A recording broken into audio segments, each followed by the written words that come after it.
everybody, welcome back to my anime reaction channel, GizAnime. Today we're going to be watching Sekai Saiku, where the world's finest assassin gets reincarnated into another world as an aristocrat, episode 11. Last episode we left off with Lugh being confronted by his dad at the end of the episode to kill Dia after they went on an incredibly long date, and at the end of which Dia even showed some kind of odd behavior.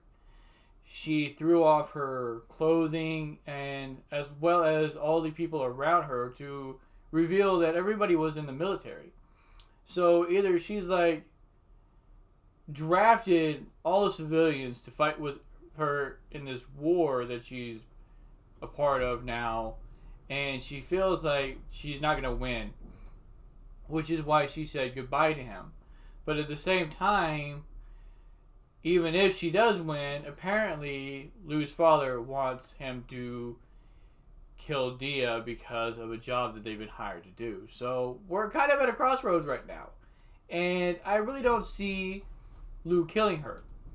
Again, he's like rehashed this the episode before last when he went in and did a bunch of surveillance on the noble that was selling the drugs, you know, to see if he was not only doing those things, but to see if Lugh needed to kill him. So this go around, Lugh's not all about just taking orders. He's about assessing the situation himself to figure out if the ends justify the means. And I don't think he's going to see Dia as needing to be killed. Like, she's not corrupt as far as we know. So not sure how things are going to turn out, but let's get into this episode and delve into it, see what happens, and I'll see you there. Alright everybody, here we go. Back to this point.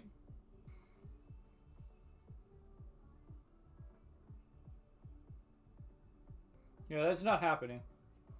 I don't see that happening. Especially since he was on a mission on the first episode with all of them, including Dia. You got a point there, motherfucker.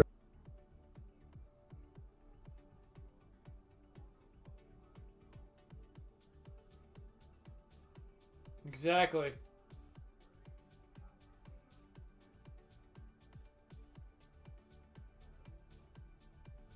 Are they planning on selling Dia to the opposing faction?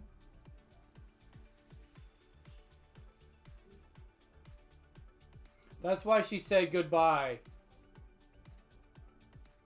Gotcha. Because she's being sold off, essentially, or betrothed to somebody else to prevent further bloodshed. And she needs to die so that she doesn't produce heirs to this kingdom that are more powerful.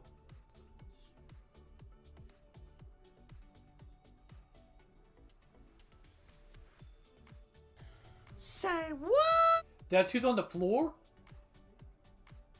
Oh, okay, no. Okay, so her own dad, though, wants her dead. Wait, hang on, I'm getting ahead of myself here. This isn't true, is it?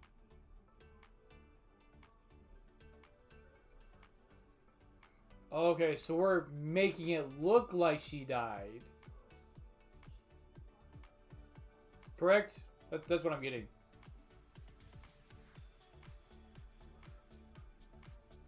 Okay, so that's why it's personal. He owes a debt to him.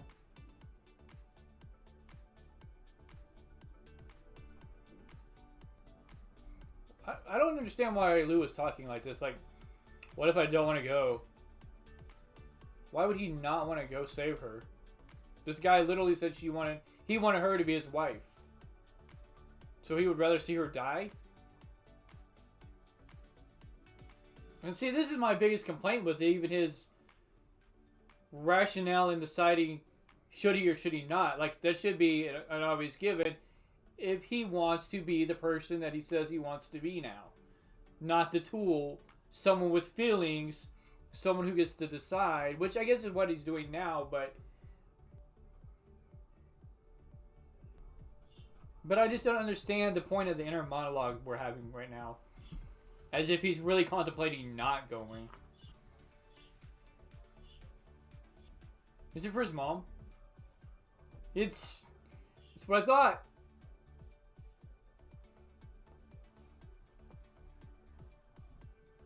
I'm mad I didn't figure that out sooner. They do look a lot alike, don't they? Obviously, Tarte wants to go.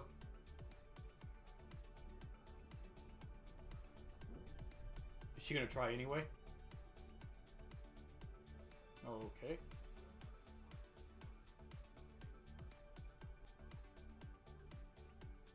Wow! Did they just make a mini helicopter a wind helicopter? Gotta go fast. It literally sounds like a helicopter.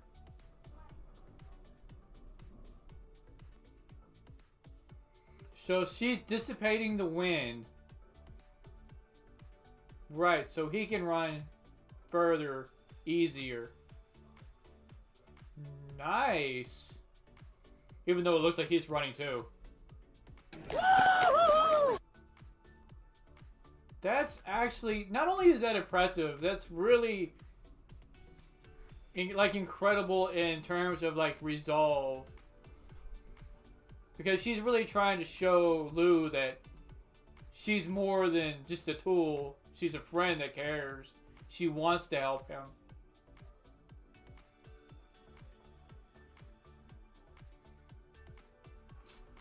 So now she's determined to show him how much he needs her. Or to at least be there for him. I don't know why that looks like a helicopter cockpit or an airplane, like at the front of it. She will keep going until she dies, probably.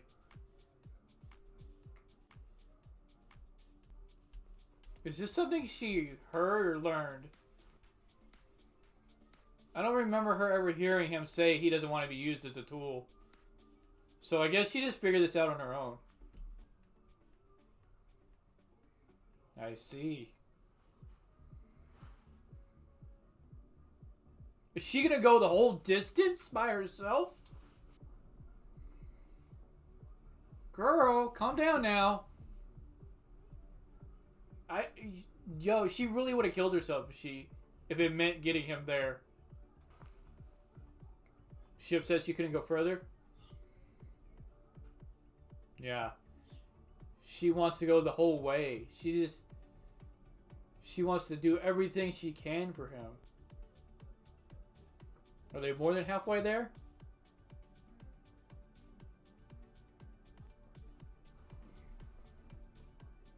I'm convinced he does, because I'm pretty sure, like I said earlier, in the first episode, don't they show us Dia and them all fighting together in that brothel? Of course! So, or whatever that was, or whatever it is, the auction house where they were selling the girls. She has got to be exhausted and jealous. Yeah. Because she wants Lugh to love her. She doesn't want to play second fiddle. It's even more heartbreaking.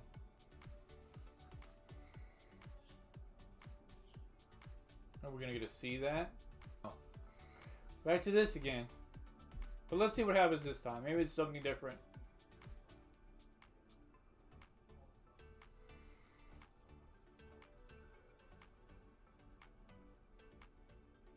Okay, I guess that would have been Lugh's soul. The goddess kind of looks like the girl he points the gun at in the intro as well. So this is getting a little odd. Maybe I'm really way off with who the girl in the intro is.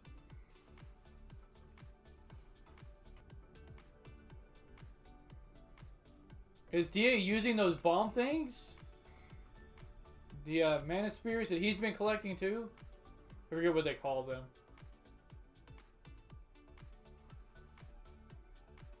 There is no mercy. Wow. Just knocking out all the magic users.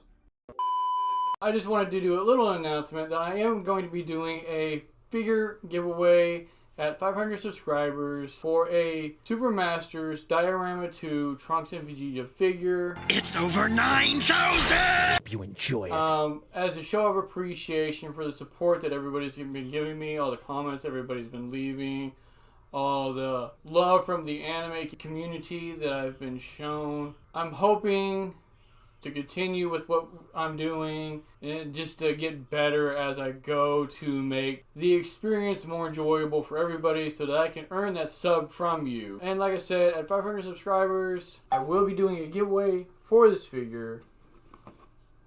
It is unopened, as you can see.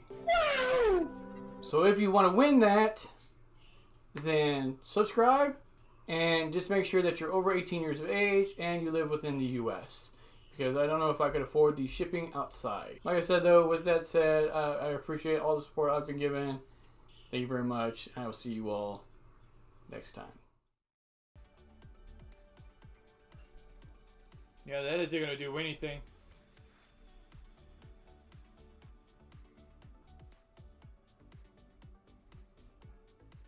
Wow, Dia by herself with the guns is a force. Not even the magic that she has, I guess, compares to the guns. She should be making cannons like he did the other time too, when they first started testing this theory out. That would have knocked out a whole lot of them.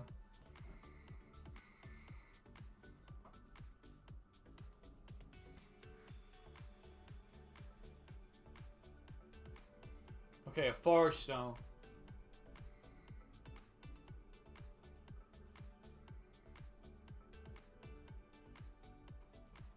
Jeez, man. You're getting all kinds of specific with it.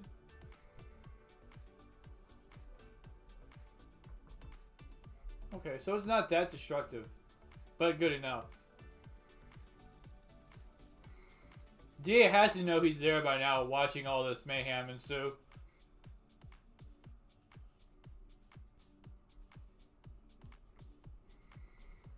Yeah, that was their best chance. With them in disarray, with all these fires going on around them.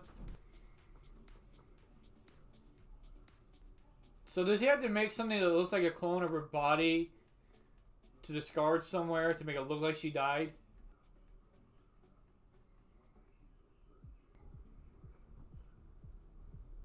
Why doesn't he just go around the whole castle? Wouldn't that be easier than going through the battlefield?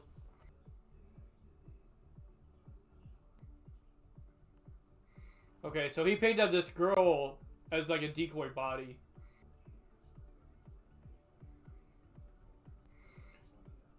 Are they gonna end up having to kill her dad to make it foolproof? Maybe.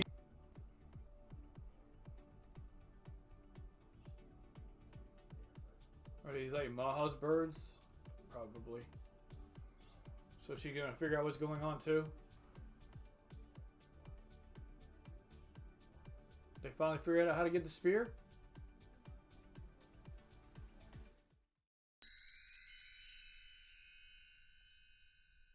Alright everybody, so a few things.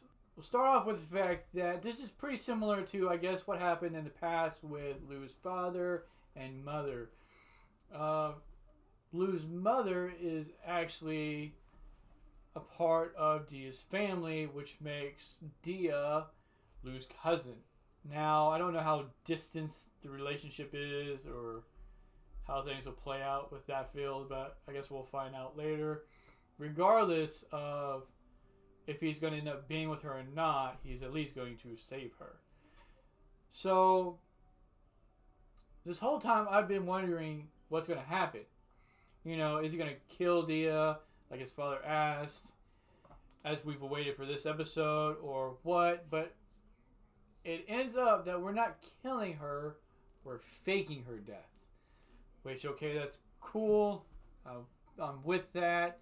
But I think it would have been really interesting to see if he would have gone against his father's wishes, if he actually had to kill her. Like, how that would have played out. If it would have been more of a father versus son kind of fight to see who's the new head of the household type thing, or what would have happened. But regardless, this is where we're at now. So we have Lugh having to travel this extreme distance on foot, which is actually, ironically enough, faster than horse, to get to Dia to save her. But it's shown that even if he does this, he'll probably be too weak to really impact the battlefield because he'll have used up so much mana in the trip. So Tarte steps in and basically uses a wind spell to push him or pull him along with her while she disperses the wind in front of them and creates like a buffer that allows him to ride along with her. Now, at first I kind of thought when they said that she was going to carry him, that's what I literally thought. She was just going to pick him up and run, but that's not what happened. Regardless though, Tarte went above and beyond to help him to get as far as possible, pushing herself to the limits. And I'm really sure that if she could have continued, she would have continued to her death if it was possible to get him there. Because she just, let's face it, she's in love with him. And I don't think he understands that. She says she wants to be his tool if he doesn't want to be a tool. But there's a lot more to it. And you can really tell after he leaves her behind, when she starts crying, that that's really how she feels. That she really wanted to be with him. And the fact that he wants to be with Dia, kind of upsetting her. So then we get to the battlefield, and he surmises that they haven't been able to assault the castle yet and, get to Dia and her father and to take over because of Dia herself.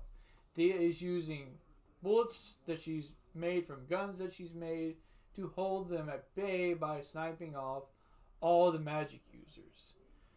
And so they have them far enough back, I guess, to where Dia can't get to them. So when Lugh shows up, he's able to get to them. Then after he kind of takes care of a number of those guys, creates like some havoc amongst the army that allows Dia's father's army to come through the gates and kind of cause some chaos so that he can get through them to her. Now, he mentions on his way to her that for this plan to work, not only do the enemy soldiers not have to see him or can't see him, but the soldiers on her side can't see him either. Basically, there can't be any loose lips sink ships kind of thing.